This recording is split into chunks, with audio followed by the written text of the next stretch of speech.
a car that needs to crank a couple of times before it starts, or it simply cranks forever before it actually starts and gets going.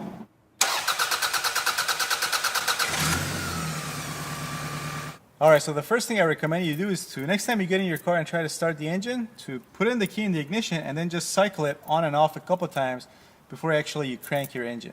And here's what I mean by cycling your key on and off a couple of times. Basically, as you can see on here, we have lock, accessories, on, and then start. So you put in your key and turn it to the on position, which should be the second click. Then you wait about 10 seconds, and then you turn your key to the left and take it out.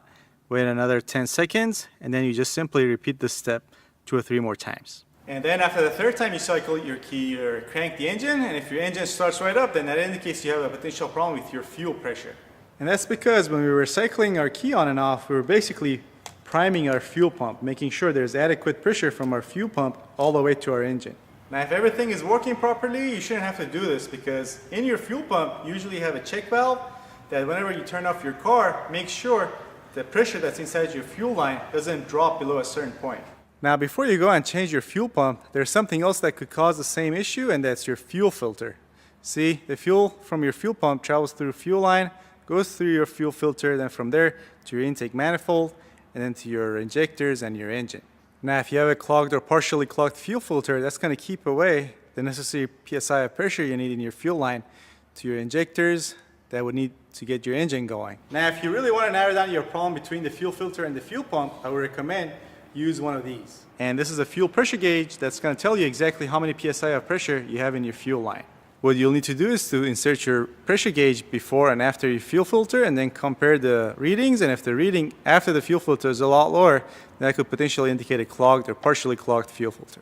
Now if you find that cycling the key on and off a couple times before you try to start your car makes no difference, and the car still is cranking a bunch of times before it actually starts, well in that case the most likely culprit is going to be your ignition system. So basically you could have old or fouled up spark plugs which are not producing a strong enough spark for your engine to start, or you might have old or worn out spark plug wires that are not allowing enough voltage to reach your spark plugs, producing a strong enough spark. Also, if you have a distributor ignition system, there's a chance that your distributor and cap and rotor are worn out, and therefore again affecting the strength of the spark that comes out of your spark plugs. So the next step would be to remove your spark plugs and take a close look at them and see whether they're worn out or not. And if you're unsure how to do that, I'll put a link to a video I made recently on how you can exactly do that on this side of the screen. Also put a link to another video down here on how you can go about testing your spark plug wires as well.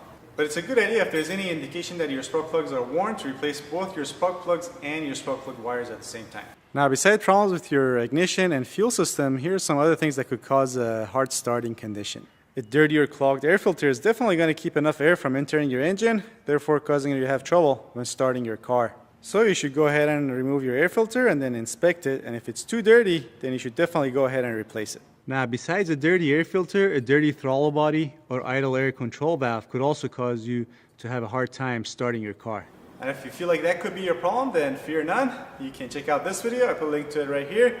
In that video I go over how you can exactly clean a throttle body and idle air control valve. Now besides your throttle body being dirty, a bad throttle position sensor could also cause you to have a hard time starting your car.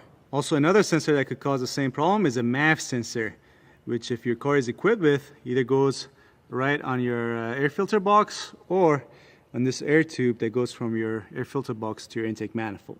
Now a quick tip I can give you is to, before you start your car, if you're having a hard time starting your car, to go ahead and disconnect the connector that goes to either your MAF sensor or your throttle position sensor if you suspect a problem with either of them. And then if your car starts right up, then you more than likely have a problem with that sensor. See, both your throttle position sensor and your MAF sensor are responsible for telling your computer how much air is entering your engine, therefore letting it calculate the air-fuel mixture properly.